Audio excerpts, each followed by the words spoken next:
आज ज्ञान प्रदायिनी सभा के बारे में समझिए तो। ज्ञान प्रदायिनी सभा, ज्ञान प्रदायिनी सभा असम में 1857 में बनाई गई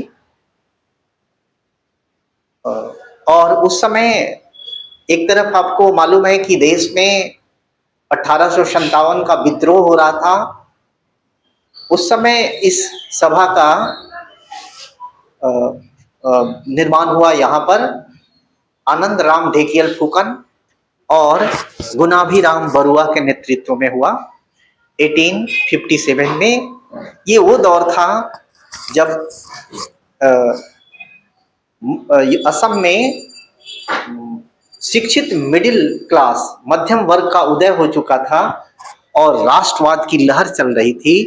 उसी लहर में ये ज्ञान प्रदायिनी सभा आनंद राम ढेकियल फुकन और गुणाभिराम बरुआ के नेतृत्व में बना।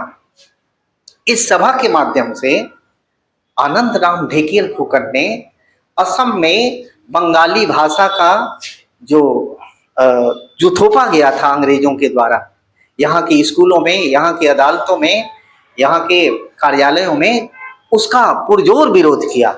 ऐसा हुआ कि 1836 में जब अंग्रेज यहाँ 1826 में यानदाबू की संधि के बाद अंग्रेज यहाँ स्थापित हो गए और उन्होंने अहम राज्य के जितने ब्यूरोक्रेट्स थे उनको हटा के बंगाल के लोगों को यहाँ के ब्यूरोक्रेसी में लाया और इसी के कारण उन्होंने बंगाली भाषा को यहाँ थोप दिया।